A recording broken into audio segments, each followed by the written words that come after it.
So, a pair of Victorian novelists walk into a spooky mystery, and yes, one of them is Charles Dickens. What's going on, YouTube? Michael R. Schulteis here, author of The Rostaval Saga, which you can see, as always, on the shelf behind me. Today I'm coming at you with my review of Drood by Dan Simmons. Oh man, this is kind of a weird one. So first of all, the title is a reference to Charles Dickens' last unfinished novel.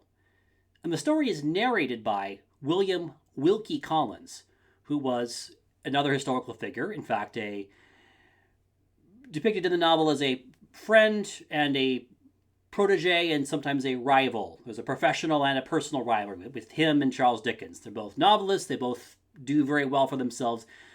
Collins actually makes more money at the time, but we're getting maybe a bit ahead of ourselves.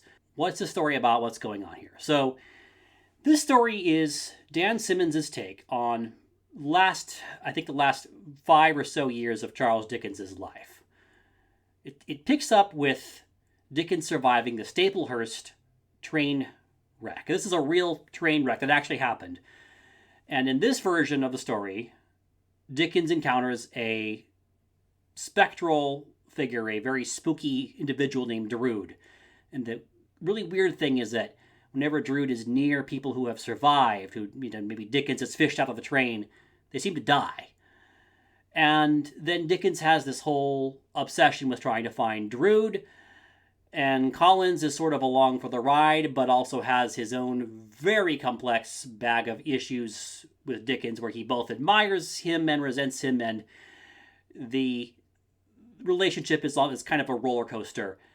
And the whole thing is quite fascinating, and it kind of goes on from there. So that's the nutshell of the story. That's the germ, the kernel. Let's talk about the characters. There's two who stand out as by far the most important, and that's Collins.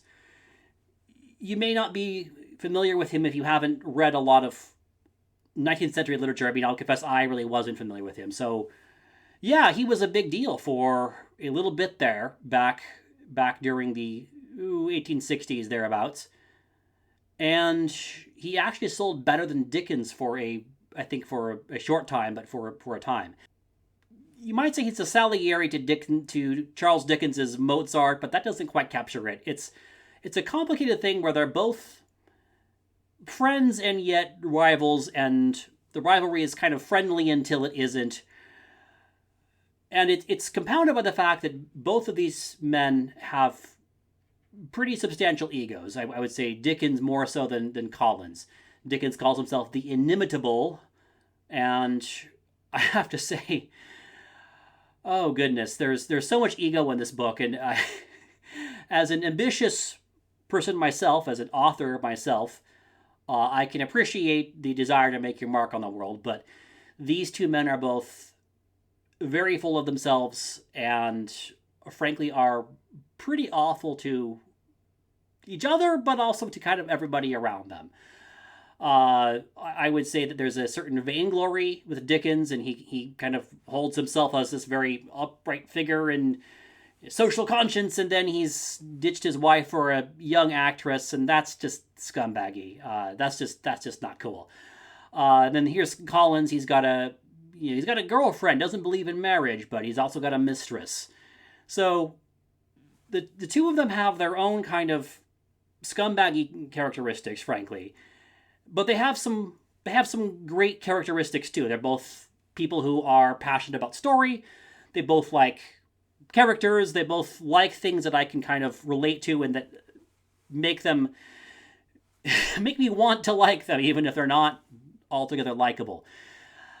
I'm talking about Collins, so I have to talk about the fact that both in real life and the novel, Collins was an opium eater. And that is to say, he was an opium addict.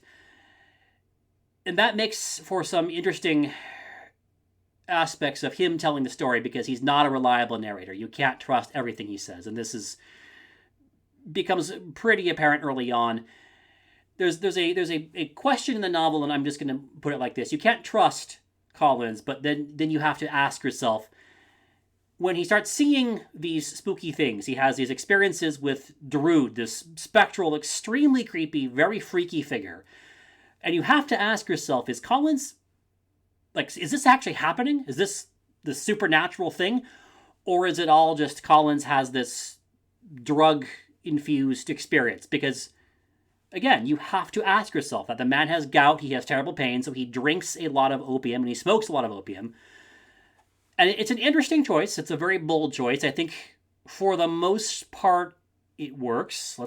I'll get to that in a little bit here. So on the whole, I would say that there's a lot of interest here. There's a lot of the aspects of the story are well done. There's a lot of mystery, and I have to talk about the figure of Drood. This guy Drood. What's going on with him? Well, he is a freak, and I mean freaky character.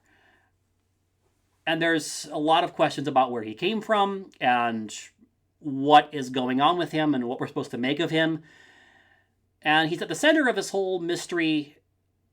And I don't want to say too much because spoilers, but to be honest with you, it's complex enough and weird enough that it is a little hard to keep track of. I don't know if is that a good thing? Is that a bad thing? Is that kind of a thing? It's kind of a thing. I don't know what else to tell you. This is a really weird book in a lot of ways, and I just have mostly positive feelings about it, but some mixed feelings too. All that to say, sometimes you can find a character not very likable, but still find them a worthwhile character, a good character in the sense that they are a well-drawn, interesting character. There's a lot of that here, but it's tricky because these two men are just not fantastic people by a long shot. And yeah, that kind of gets to you after a while. You read through this book, and that's going to potentially can be a bit difficult going sometimes, just looking at their selfishness, their awful treatment of other people. Yeah, it can be kind of, it can be a little much sometimes. There are some secondary characters. I would say some of them are very colorful and help to add to the story. Some of them are Dickens's family members, and there's some good dynamics there in the sense that, well interesting, kind of help to cast light on the Inimitable's home life and the wonderfully complex and awful situation he's created for himself. Even has his ex-wife's sister keeping house for him. It's crazy stuff. The plot. We've kind of talked about it, and to tell you the truth, it's kind of weird enough that you just have to sort of experience it, and a lot of it comes down to these two characters, these two men. It's kind of tricky because Dickens is looking into Drood, and then Collins is looking into Drood, and you kind of have to ask yourself where the drugs end and is this a drug explanation or a supernatural explanation? And on the whole, I think it mostly works well. I'm going to be honest, I wanted something more with the story. I wanted it to maybe mean something more, maybe just go somewhere, be more impactful. So this might be sounding like a terrible criticism, and it really isn't. I would say that it's just that on the whole, it worked pretty well, but I wanted more things to land than actually landed. So that's kind of the nature of that. Let's talk about Dan Simmons' prose here. His prose styling in this book and how well that works. This is a positive. This is a feature of a novel that is very well done, that is going to make you feel like you're reading a Victorian novelist, but it's accessible. It's very accessible. You're not going to get lost. And it has a wonderful, distinct narrative voice. He spent some time crafting this. It's Wilkie Collins telling you the story, and that's, even if you haven't read any of his books, and I haven't, that's how you're going to feel. Like, this is a distinct character with a distinct voice. So that aspect of it is very well done. Let's wrap all this up. Is this a good book or what? Well, I would say this is about 4 out of 5 stars. I found it spooky. I found it very engaging on the whole. But some things didn't quite land for me with the story overall. There were aspects of it that just didn't work as well as I wanted it to. I think I wanted it to mean something more than I got. All right. Let's bottom line this. Who is this book for? Who is it not for? If you're a Dan Simmons fan, this book is probably for you. I don't think it'll be your favorite of Dan Simmons' novels. It's not mine. I have some other Dan Simmons reviews coming up shortly, and this is not his best work. But it's still pretty good. If you like classic literature, older Victorian stuff maybe, this book is probably for you as well. If you like mysteries, if you like some spooky elements, if you like a little bit of horror in there, give this book a try. Okay.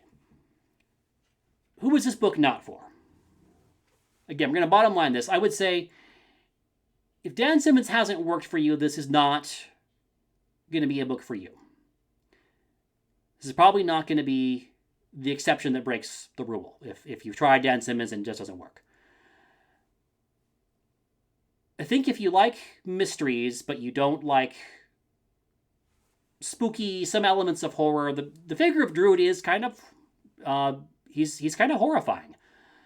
So that might not be your cup of tea, shot of whiskey.